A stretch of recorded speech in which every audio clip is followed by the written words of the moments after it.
저희 모친이 92살 됐습니다. 코로나 걸렸습니다. 그런데 이겼습니다. 그래서 제가 굉장히 신경을 많이 썼는데 한 열흘 기침하고 목소리도 바뀌어지고 하시더니 코로나를 이겨버렸어요. 2년이 넘도록 코로나가 온 인류를 공포에 떨게 만들었는데 저는 이것이 믿음의 시험이라고 봐요. 여러분, 그 성적표는 몇 점입니까?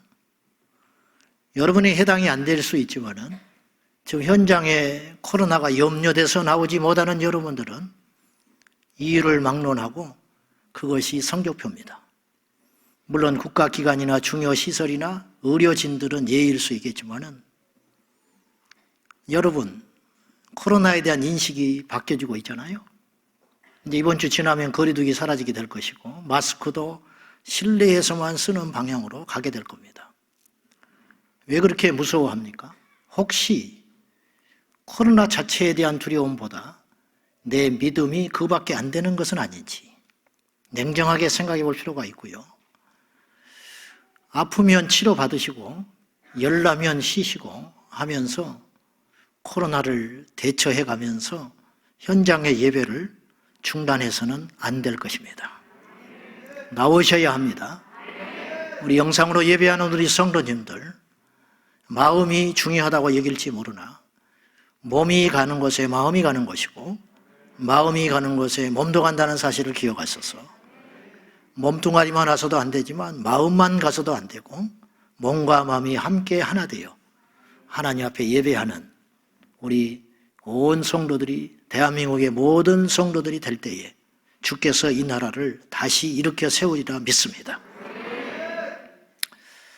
여러분, 우리가 몰라서 이렇게 살고 있는 것 아닙니다. 믿지 못했기 때문에, 믿지 못하고 있기 때문에 여전히 이렇게 우리가 살고 있는 것입니다. 저도 마찬가지 올시다. 스스로 나는 하루에도 몇 번씩 나는 목사가 아니다. 목사 자격 없다. 그렇게 생각할 때가 많습니다. 저만 그럴까요? 여러분도 스스로 나는 그리스도인답지 않다. 부부싸움 할 때, 탐욕이 올라올 때, 세상의 자리에 앉아 있을 때, 여러분은 더 많은 세상에 노출되어 있기 때문에 다툼이 일어날 때마다, 미운 마음이 들 때마다 그런 자괴감 속에 낙심하고 절망하며 오늘 또 다시 살고 싶어서 이 자리에 오셨을 것입니다. 저는 종종 이런 생각을 해봅니다. 내가 목사가 아니고 무슨 경영자 같다라는 생각을 할 때가 있어요. 교회를 경영하는 사람. 목사가 아니고 목자가 아니고 무슨 리더 같은 거예요. 목자가 아니고 갈등 조정자 같다. 그런 생각을 할 때가 많아요. 그런 생각을 저만 갖는 건 아닐 거예요. 그래서 진정 목사가 되고 싶어요. 우리 모두가 진짜 성도가 되고 싶은 마음이 하나 가득합니다. 로버트 풀검 목사님은 목회자이면서도 책을 쓰는 저자였는데 이분이 이런 책을 썼어요. 내가 배워야 하는 모든 것은 유치원에서 배웠다. 그런 책을 썼는데 이 책이 엄청나게 팔렸습니다. 103개국 31개 언어로 무려 1700만 부가 팔렸는데 이 책은 어려운 책이 결코 아닙니다. 제가 보니까 세계적으로 많이 팔린 책들은 특징이 있더만요. 어려운 책이 아니야. 쉬운 책이야. 사람들이 알고 있는 내용이야. 근데 지키지 못하는 내용. 성공하는 사람들의 7가지 습관, 이렇게 두껍습니다. 그 책 내용도 사실은 시간을 절약해야 되고 인생을 허비하지 말아야 되고 급한 일보다는 가치 있는 일을 먼저 해야 된다. 이런 내용이에요. 모르는 사람 아무도 없어. 그러니까 이런 책은 2번 읽을 책도 아니야. 한 번만 읽으면 돼. 그리고 제가 지금 말을 할 테니까 그거 사서 안 읽어도 돼요. 정 사서 읽으려면 요거.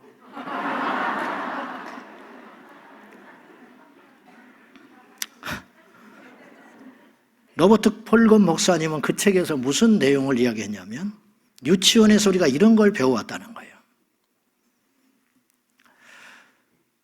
인사를 잘해라. 친구와 사이좋게 지내거라. 물건은 쓴 다음에 제자리에 갖다 놔라. 정직한 사람이 되어라. 남의 것은 만지지도 말라. 잘못했으면 미안하다고 사과를 하거라. 음식을 먹기 전에는 손을 씻고 화장실에 가서 사용했으면 물을 내려라. 이게 이제 유치원에서 가르치는 내용이라는 거예요. 우리나라 유치원에서도 이렇게 가르칠 거 아닙니까? 우리도 다 그렇게 배웠어요. 유치원 때 못 배웠으면 초등학교 때부터 배웠다고. 그런데 우리는 잘못해놓고 사과를 잘 못해요. 70, 80 된 어르신들도 한평생 결혼 생활을 50년 이상 했는데 내 입에서 먼저 사과가 안 나와. 그러니까 배운 것은 7, 80년 됐는데 나는 아직도 실천을 못하고 있다. 이런 뜻이에요. 이 폴건 목사님은 다음과 같은 말로 결론을 내렸어요. 삶의 지혜는 대학원 상아탑 꼭대기에 있는 것이 아니고 바로 유치원 모래성 속에 있다. 그랬습니다. 여러분, 사람은 꼭 알고 배워야만 변하는 것도 아니에요. 일자무식이었던 우리 선조들은 많이 배우지 못했고 영어는커녕 한자도 국문도 모르는 분들이 제법 많이 계셨습니다. 그런데 많이 배운 우리보다 더 현명하고 더 사람답게 사셨습니다.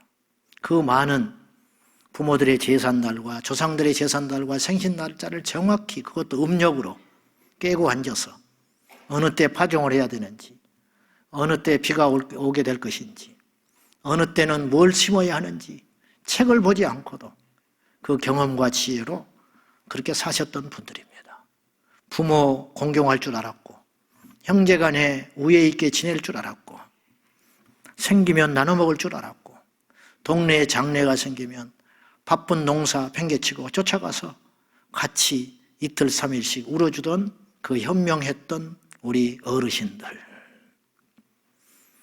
비행기는커녕 공항에도 한번 못 가보고 미국은커녕 제주도도 못 가보고 자기가 살고 있는 그 지역이 다인 줄 알고 얼마나 삶도 단순하게 사셨는지 아침에 일어나서 밥 먹고 밭에 가서 일하고 점심 먹고 또 와서 저녁 먹고 일찍 주무시고 또 아침에 가서 일을 하는 그런 다람쥐 쳇바퀴 돌듯이 그렇게 삶을 살았음에도 불구하고 그때가 따뜻했고 상식이 있었고 옳았고 그는 과연 무엇을 우리에게 증명하는가? 지금 고학력 수준입니다. 영어 프리토킹을 하고 일주일이면 미국을 왔다 갔다 출장을 왔다 갔다 하고 그런 세상에 살고 있는데 지금 세상은 어떻습니까? 짐승도 하지 않은 동성애가 난무하고 보험금을 타기 위해서 배우자를 살인해버리고 불장난으로 생긴 아이를 화장실에서 나가지고 음식물 쓰레기통에 던져버리는 짐승도 하지 않는 일들을 하고 있다. 알면 뭐 하겠습니까? 답게 살지 못하고 있는데 신앙도 저는 마찬가지라고 봐요. 신앙도 마찬가지다. 신앙의 지식이 더해간다고 금쪽 같은 설교를 24시간 귀에 꽂고 듣고 산다고 믿음이 생기는 것도 아니다. 물론 안 하는 것보다는 낫지. 안 하는 것보다는 나. 그러나 그것이 절대적 기준이라고 여기면 안 된다 이런 말이에요. 이제 하나님 나라를 바라보고 머지않아 갈 분으로 여겨지는 연세 많은 목사님이 다음과 같이 단식을 합니다. 60년대 무던히도 하나님께 기도를 했대. 교회를 세워달라고. 우리나라 곳곳 산천리 방방 곳곳에 교회 세워달라고 기도했더니 하나님이 들어주셨대. 그래서 10월에 동리마다 교회가 다 세워지고 도시는 말할 것도 없고 그러면 세상이 바뀌어질 줄 알았는데 안 바뀌더래. 그래서 또 기도를 했대. 그래서 성경 공부를 해야겠다. 그래서 주여 각 교회들마다 성경 공부하게 해주세요. 그렇게 기도했더니 성경 공부가 붐으로 일어나더래. 그래도 세상은 변하지 않더래. 그래서 기도했대요. 예수님의 제자들을 만드는 제자훈련 온 세상에 일어나게 해달라고 기도했는데 교회들마다 제자훈련 해야 되는데 세상은 왜 이 모양이냐고 그분이 그러시더라고요. 맞아요. 여러분, 담배를 끊는 가장 확실한 방법 하나 가르쳐 드릴게요. 담배를 어떻게 끊을 수 있느냐? 애 앞에서 각서를 쓰고 손가락 걸고 약속을 하고 필요 없어요. 내가 다시 담배 피우면 네 자식이다. 내가 아빠가 담배 피우다 들키면 너한테 10만 원씩 줄게. 안 돼요. 금연 학교를 가도 안 돼. 담배 조금이라도 줄여보려고 그 담배 상자에다가 무시무시한 사진 그림 넣어놨잖아. 폐가 썩어버린 거, 목구멍이 구멍 난 거. 담배 피우면 이렇게 된다는 거예요. 너도. 그래도 그걸 보고도 피우고 있어요. 안 돼요. 제가 적절한 예인지는 모르겠는데 담배를 끊는 가장 확실한 방법을 하나 가르쳐 드릴게요. 폐암 걸리면 끊어져. 폐암 걸리면. 끊으라 할 필요도 없어. 엑스레이상에 폐암이 딱 번져가지고 의사가 선생님 큰일 납니다. 이제부터 치료 잘 받으셔야 됩니다. 다음 수술 날짜 잡읍시다. 그러면 그 병원 나오다가 담배 그냥 쓰레기통에 던져버리고 나와요. 끊으라 해서 끊어지는 게 아니에요. 내가 보니까 사람은 죽을 때가 돼야 바뀌어. 고생한다고도 바뀌는 것도 아니에요. 어떤 사람은 고생해서도 망가져버린 사람도 있어. 더 나쁘게 변질돼버려. 고생하면. 고생한다고, 높아졌다고, 배웠다고, 자리가 사람을 만든다는 것도 거짓말이야. 그 자리에서 내려오면 똑같아져. 그러니까 사람은 언제 바뀌느냐? 죽을 지경까지 가야. 아니, 죽어야 바뀌더라. 그런 말이에요. 여러분은 죽었어? 안 죽었지. 나는 죽었을까? 안 죽었지. 이런 말 하잖아요. 목사도 사람이라고. 그 소리는요, 거꾸로 말하면 욕이야. 목사인데 아직 안 죽었다. 목사도 사람이라는 거예요. 그 말은 뭐예요? 목사도 성질 있다. 목사도 좋은 거 보면 먹고 싶다. 목사도 그럴 수 있지. 그런데 십자가에 죽은 목사는 그래서는 안 된다는 거예요. 예수님이 요구하는 것은 목사니까, 목사도 사람이니까 그렇게 이해해 주시는 게 아니라 목사니까 죽으라. 그렇게 요구하는 거예요. 교회도 사람 모인 곳이라고. 그 소리가 뭔 소리요? 교회는 다니지만 안 죽은 사람들이 수두룩하다. 주님이 요구하는 성도의 삶은 그런 정도의 삶이 아니라는 거예요. 오늘이 6월절입니다. 오늘이 종려주일입니다. 예수님이 십자가에 달리기 위하여, 죽으시기 위하여 예루살렘에 입성하신 날로 기념하는 것입니다. 6월절은 이스라엘 절기로 니산월 정월 14일인데 그 주간이 무교절이라고 그래요. 그리고 그날이 6월절인데 이스라엘이 출애굽하는 걸 기념해가지고 절기를 지켰는데 예수님이 예루살렘에 입성한 것은 10일 날 입성했습니다. 그리고 4일이 지난 후에 십자가에서 죽으신 거예요. 10일 날 입성할 때 역사 문헌에 의하면 6월절이 되면 전 세계에 흩어져 있는 디아스포라 유대인들이 약 270만 명이 모여들었대요. 이거는 그 당시 인구로 볼 때 엄청난 숫자입니다. 그 종교심은 이루 상상을 초월하는, 안 하면 죽는다고 생각했기 때문에 아프다고 안 온다든지 멀다고 안 온다든지 그건 우리식의 생각이지 그들에게는 그런 말이 안 통하는 상황이었어요. 그러니까 270만, 고양시 인구가 지금 100만입니다. 그러니 어느 정도 숫자인지 감이 잡히시죠? 그런데 그날 오는 게 아니고 이미 열흘 일주일 전부터 와서 자리를 잡고 제물을 준비하고 하기 때문에 제 짐작에 예수님이 예루살렘에 입성할 적에 못 잡아도 100만 명은 모였을 것이다. 그들이 모여서 종려나무 가지를 흔들면서 자기들만 그렇게 착각하는 거예요. 이게 이제 무서운 착각인데 예수님은 왕으로 오신 게 아니에요. 초림에. 다시 오실 예수님은 왕으로 오시지만 초림하신 예수님은 나는 너희를 위하여 죽으러 왔노라. 나는 너희를 섬기러 왔다. 나는 십자가에 죽으러 왔노라. 그렇게 누차 말씀했음에도 불구하고 주님의 능력과 기적을 경험한 이 무리들은 잘못된 신호를 받아들였어요. 그래서 예수님이 왕이라는 거예요. 그래서 저분이 오면 로마의 압제에서 우리를 구원하고 새로운 세상이 열린다고 착각을 했어요. 마침내 그분이 은둔자의 삶을 마치고 정치적, 종교적 수도인 예루살렘에 입성하시는구나. 와, 그것도 6월절에 맞춰서. 대단한 정치 감각이다. 이렇게 사람 많은 데서 이날을 잡아가지고 예수가 오시는구나. 맞이하러 가자. 전혀 말도 안 되는, 소통이 안 되는 거죠. 예수님은 죽으러 오셨는데 그 무리들은 예수님을 왕으로 영접을 했으니 오늘 우리의 모습과 똑같아요. 무슨 말이냐? 예수님을 믿는 우리들이 교회를 왜 나왔냐? 왕을 맞으러 오는 거예요. 높아지려고 오는 거예요. 성공하려고 교회를 와요. 남보다 작은 노력으로 큰 걸 얻기 위해서 교회를 나오는 거예요. 제자들처럼, 무리들처럼. 제자들이 얼마나 의시됐을까? 이제 그동안 고생했던 모든 것들이 보상받는구나. 조롱, 멸시, 고향 사람들이 우리를 보고 손가락질하고 이제는 우리의 선택이 얼마나 옳았는지를 보여줄 때가 왔다. 이제 우리 예수님이 왕이 되신다. 우리도 한 자리씩 해먹을 수 있다. 그런 착각을 한 거예요. 여러분, 교회에 어떤 마음을 가지고 왔냐 이 말이에요. 그 착각은 잠깐이어야 돼요. 진정한 교회에 와서 진정으로 와서 들어야 할 복음이 무엇이냐? 여러분, 진정한 복음의 메시지는 우리가 듣고자 하는 것을 듣는 것이 아니고 하나님이 들려주시고자 하는 음성을 듣는 것이 복음이에요. 예수님은 이 땅에 왕으로 오지 않았어요. 예수님은 이 땅을 통치하러 오시지 않았어요. 예수님은 이 땅에 군림하러 오시지 않았어요. 예수님은 이 땅에 오셔서 재판장으로 오시지 않았어요. 누가 나를 재판장으로 세웠느냐? 아니다. 예수님이 친히 그러셨어요. 나는 너희를 심판하는 자가 아니다. 나는 너희를 위하여 죽으러 왔노라. 마땅히 오늘 우리가 예수께 나올 때 우리가 만나야 할 예수님은 어떤 예수님이냐?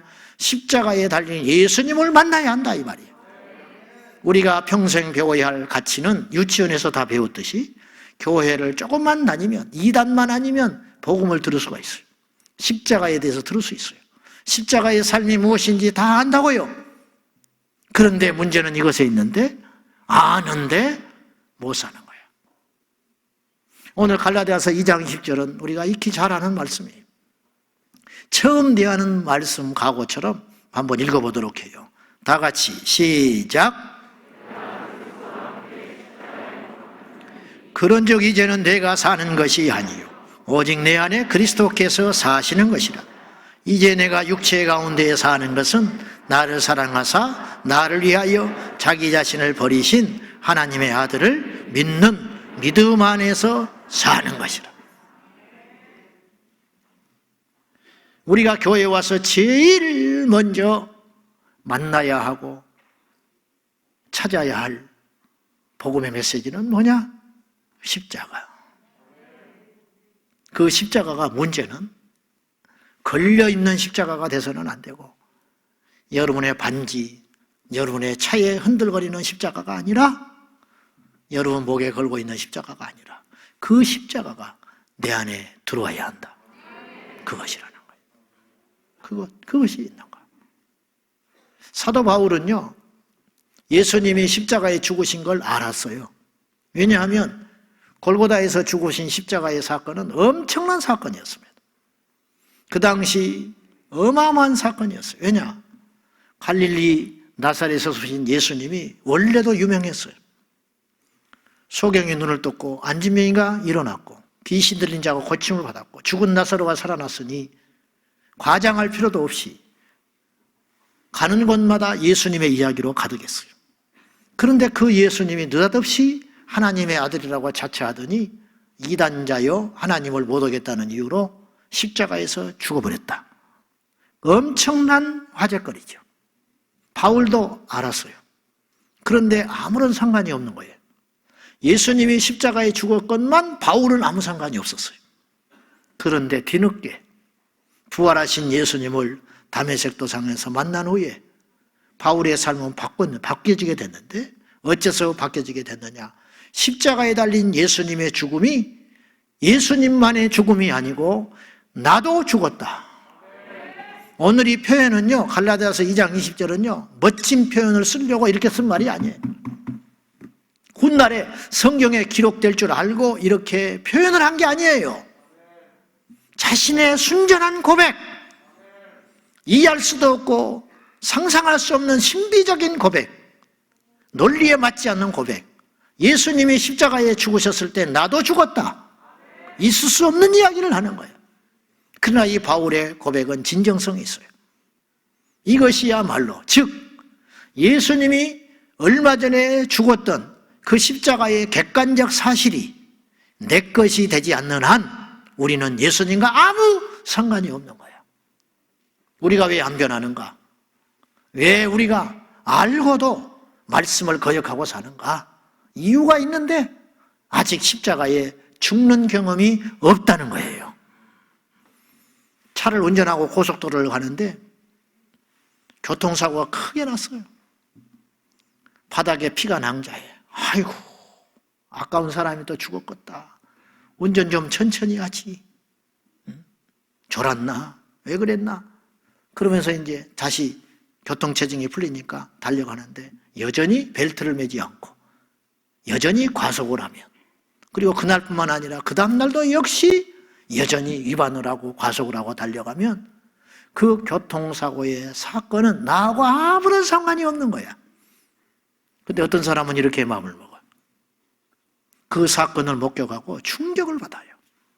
피가 낭자한 그 그림이 꿈에도 나타나.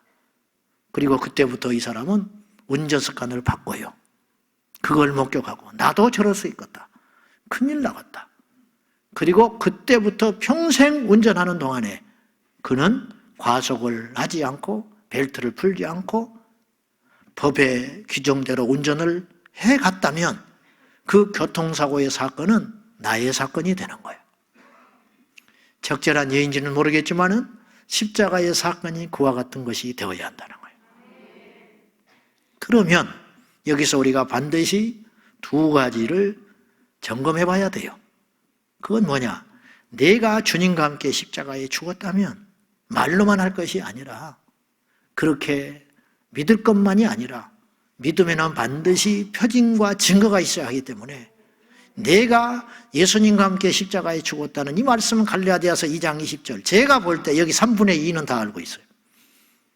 갈라디아서 2장 20절은 성경 공부를 할 때 반드시 통과해야 할 말씀이고, 제자 훈련을 할 때 반드시 통과해야 하는 말씀이고, 주일날 52주 교회를 왔으면 적어도 5번 이상은 들어야 할 말씀이에요.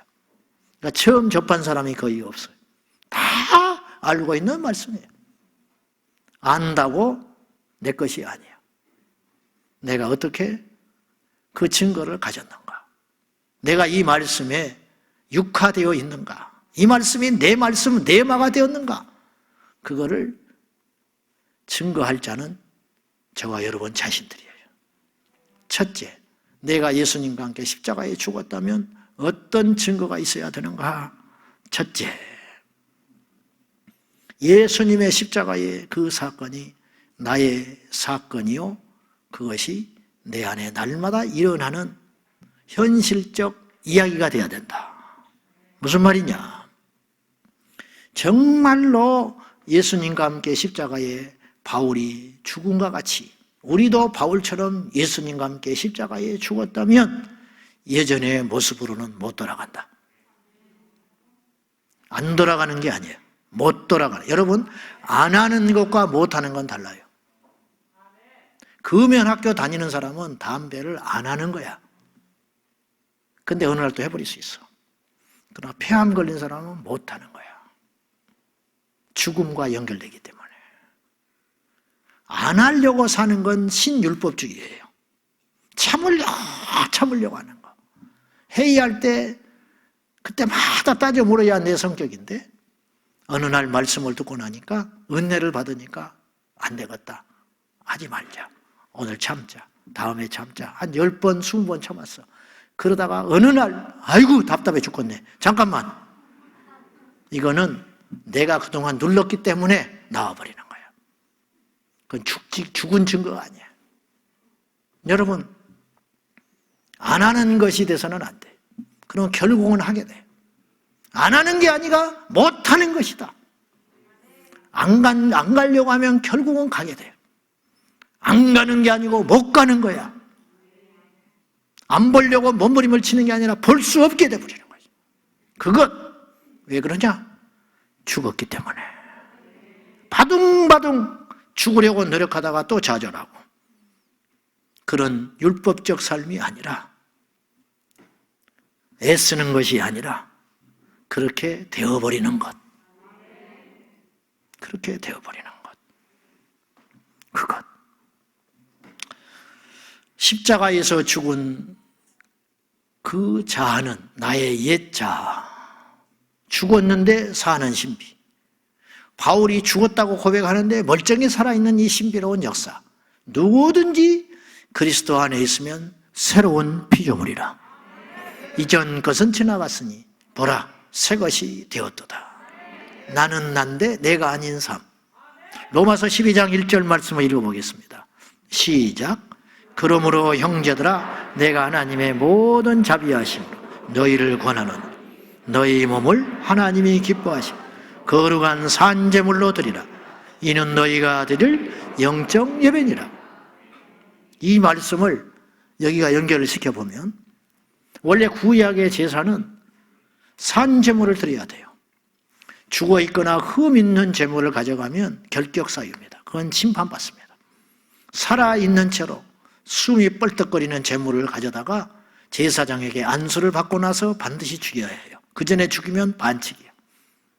바울은 이 대목을 여기와 형상화시켰어요. 신약에 와서.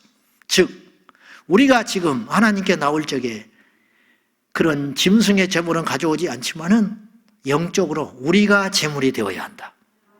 우리가 산채로 걸어서 아버지 앞에 나왔어요. 내가 결정했고 내가 선택했고 내가 수고해서 저나 여러분 이 자리에 와 있는 거예요. 그런데 이 자리에 죽여야 할 제물이 있는데 바로 내 자신을 십자가에 매달려 죽여서 하나님께 드리고 가라. 그렇기 때문에 하나님께 나올 적에 이 옛 자아, 옛 습성 알면은 반드시 아는 척을 해야 되고 높아져야 하고 조그만 남과 다른 것이 있으면 자랑을 해야 하고 조금이라도 모욕을 받으면 견딜 수 없고 그 옛 자아 그것이 벌떡벌떡 살아있는 채로 하나님께 드리는 것은 예배가 아니다. 그걸 완전히 죽여서 갈기갈기 찢어서 예수님처럼 불에 태워 속죄의 제사를 드리고 화목제를 드림으로 그리고 나서 그 제사를 끝난 후에 나는 그리스도 안에서 새로운 생명을 얻는 것. 그래서 썩어져가는 옛사람을 벗어버리고 새 사람을 입으라. 성경은 그렇게 요구하고 있지 않습니까? 그것이 있느냐. 여러분 반드시 우리가 주 안에서 거듭나기 위해서는 우리 옛사람은 죽어야 한다. 그것은 시간이 오래 걸리는 사건도 아니고 많이 알아야 하는 사건이 아니에요. 지금 그럴 수 있어요. 저와 여러분이 그 옛 자아들, 옛 정욕들, 옛 탐심들, 옛 것들, 그것들이 십자가에서 오늘 완전히 죽어버리는 은총이 저와 여러분의 있기를 축복하며 소원합니다. 여러분도 그 소원이 있지요? 저도 그 소원이 있습니다. 죽읍시다. 아주 죽읍시다. 그것이 은혜다. 그 말이죠. 근데 현실은 그렇지 않아. 부활절 계란 사다가 싸우고 고난주간 특성 준비하다가 다투고 성금요일 행사 준비하다가 시험에 든다면 누구를 위해서 우리가 고난주간을 지내는 것입니까? 그것 완전히 죽어라. 완전히. 두 번째로 우리가 있어야 할 증거는 뭐냐? 바울이 주장하는 것은 궁극적 목적은요 죽는 게 아니에요. 사실은 사는 거야. 여러분 우리가 죽기 위해 예수 믿는다는 건 50점이에요. 궁극적 목적은 살기 위한 것인데 중요한 건 이거예요. 두 가지를 꼭 염두에 두셔야 돼. 어디 가서 살 거냐? 두 번째, 누가 살 거냐는 거예요. 우리는 천국에 가서 살아야 되고요. 우리는 예수님이 살아야 돼. 내가 사는 게 아니고 예수님이 살아야 돼. 예수님을 속에 꽁꽁 감춰두고 내 멋대로 하는 것이 아니고 내가 죽을수록 예수님은 살아나요. 그렇죠? 이건 당연한 원칙인데 궁극적 목적은 오늘 바울이 20절에서 말하는 것은 사는 것이라 그랬어. 마지막에 가서 사는 것이라. 나는 결국 살기를 원한다. 그런데 문제는 내가 사는 게 아니고 내 안에 그리스도가 살기를 원한다. 근데 그리스도가 살려면 내가 죽어야 한다는 거예요.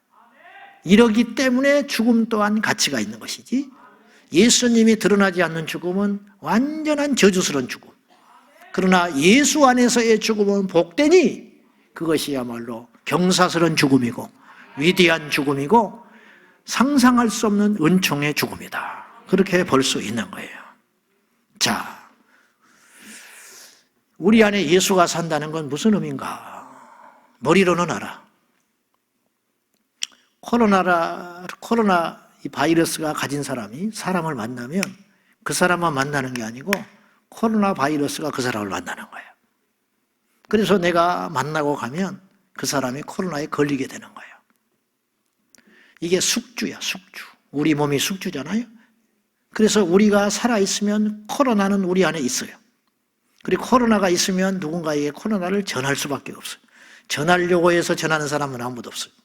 같이 밥을 먹고 잠을 자면 코로나가 옮겨져요. 그거예요. 대화만 해도 옮겨져요. 마찬가지. 우리는 예수님의 숙주가 돼야 돼. 예수님을 예수님을 전염시키는 거룩한 숙주가 돼야 된다. 예수님을 전하려고 해서 전하는 게 아니고 내 안에 예수님이 계시기 때문에 나를 만나는 자마다 예수님께 오염되고 나와 대화하는 자마다 예수님을 알게 되고 나를 만난 자마다 예수님께 나오게 된다. 그것, 우리 안에 예수님이 있기 때문에 표를 낼 것도 없고 알릴 것도 없고 자랑할 것도 없이 나도 모른 채 내 안에 계신 예수님이 다른 사람에게 전해져 가는 것, 그것이 바울이 그토록 원했던 십자가의 죽음을 통하여 예수님이 들어와 사는 삶, 그것이 그 삶이라는 거죠. 양평에 가면 용문산이 있습니다. 그 용문산에 약 40여 년 전에 성도 5명 있는 교회로 부임한 목사님의 이야기를 제가 들은 적이 있습니다. 얼마나 산골의 사람들이 우상이 가득하고 교회를 나쁘게 여기는지 교회에 불만 안 질렀지 교회를 없애기를 날마다 원했던 사람들이에요.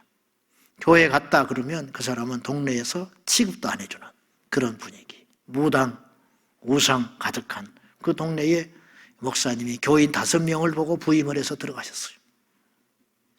몇 년의 시간이 흘렀건만 동네 사람들은 여전히 변하지 않았어요. 그러던 어느 날 5살 난 자기 아들이 있었는데, 목사님의 자식이 있었는데, 옆집 아이 12살 먹은 아이하고 놀다가 12살 먹은 아이가 대꼬쟁이로 눈을 푹 찔러버렸어요. 그래 눈알이 망가져버리고 그대로 실명이 되고 말았어요. 앞길이 말리길인데 5살 먹은 내 금쪽 같은 자식이 눈이 하나가 잃어버리고 들어온 거예요. 피를 흘리고. 기가 막힌 일이죠. 근데 그 사람은 이렇게 말을 하고 동네에 떠들고 다녔어요. 애들이 놀다 보면 그럴 수 있다고. 사과는커녕 그런 뻔뻔한 소리가 들려오니 목사님이 잠을 이룰 수가 없었어요. 속으로 수없이 살인을 했어요. 당장이라도 쫓아가서 그 집에 불을 질러버리고 싶었어요. 그러나 참고 견디고, 그러다가 경찰을 갖고 변호사를 만나기도 했고 자기 지역구 국회의원을 찾아가기도 했어요. 그러던 어느 날 하나님 앞에 엎드려 기도하는 중에 주님이 이렇게 말씀을 하셨어요. 항상 주님이 그러잖아. 하여튼 우리 주님은 아주 미치겠어요. 오셔서 이렇게 말하셨어. 종아, 나는 내 아들을 내줬다. 통곡하고 오열했습니다. 그리고 목사님이 결단을 했습니다. 하나님, 내가 이 동네 지역의 영혼들을 위해서 내 아이 눈 하나를 바치겠습니다. 그리고 마음 변할까 봐 그 집으로 쫓아갔고 그 뻔뻔한 그에게 손을 내밀고 용서를 하고 화해를 했습니다. 그 뒤로 동네의 공기가 바뀌어버렸습니다. 여전히 그 사람들이 다 교회를 나오는 건 아니지만은 우여곡절 끝에 교회가 3번 건축을 했대요. 그 자리에서. 3번을 건축하는 중에 동네 사람들이 전부 나와서 벽돌을 날라주고 봉투를 놓고 가고 밥을 해가지고 오고 그리고 건축을 했건만 어느 누구 하나 딴청 거는 사람이 없었어요.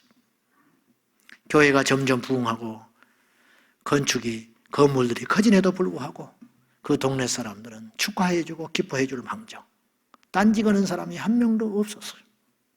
뭐 때문에 그런가? 동네 사람들이 다 알아요. 저 목사에게는 예수가 있다. 사람으로는 할 수 없는 일을 했다. 그러면 그 비밀이 어디에 있겠냐? 그가 믿는 신 하나님에게 있지 않겠는가? 그것. 이제 우리에게 뭐가 남았냐면 실행할 용기가 남았어요. 믿음은 실행을 할 때 진짜 믿음이 되는 거예요. 저는 우리 모친을 사랑합니다. 자식이니까. 근데 한 번도 내 입에서 어머니라는 말도 못 해봤고 엄마 그리고 사랑한다는 소리 한 번도 안 해봤습니다. 우리 교회 권사님들 내가 붙잡고 이선적으로 사랑합니다. 이따구 소리 합니다. 제가. 근데 피가 섞인 우리 어머니에게 손을 잡아주면서 7남매 키우느라고 얼마나 고생하셔서 엄마 사랑합니다. 오래오래 사시오. 배로 갈 때마다 그렇게 맘먹고 가요. 그렇게 해야지. 오늘 또 내가 내려가 보려고 그러는데 근데 가면 안 나와. 그리고 올 때 갑니다. 그러고 와버려. 거꾸로 한번 생각해 봅시다. 내가 만약에 어머니를 붙잡고 손을 잡고 어머니 얼마나 수고했어. 내가 어머니 사랑합니다. 오래오래 사시오. 그리고 푹 안아주고 오면 우리 어머니가 이렇게 생각할 거예요. 저놈이 미쳤구나. 미쳤다고 할 거 아니에요. 그러나 나와 우리 모친의 관계는 그전보다 훨씬 성숙해지고 깊어질 거 아니에요. 행동할 때. 여러분, 행하지 않으면 아무 필요가 없어요. 그것. 근데 그렇게 하려면 나는 어떻게 해야 되냐? 옛날에 내가 죽어야 돼. 부끄러워서 하지 못하는 내가 죽어야 할 수 있어. 여러분 오늘 집에 돌아갑니다. 사랑하는 아내와 남편에게 무릎을 꿇을 수 있는가? 몰라 오늘 몇 분이나 그럴 수 있을런가 모르겠어. 자식한테 미안하다. 내가 아비로서 너에게 교회 집사로서 살지 못했다는 걸 미안하게 생각한다. 그렇게 용기 있게 말하는 것과 오늘 우리가 십자가에서 죽어야 된다고 울먹거리면서 기도하고 가는 건 완전히 다른 문제다. 다른 차원. 결론입니다. 십자가는 여기 걸려 있으면 안 되는 십자가예요. 저 십자가는 저기 걸려 있으면 안 되는 십자가라고. 저 십자가는 우리 안에 들어와야 할 십자가예요. 그것을 소원합니다. 아직도 우리는 어리석게도 지는 것의 능력을 몰라요. 죽는 것의 가치를 몰라요.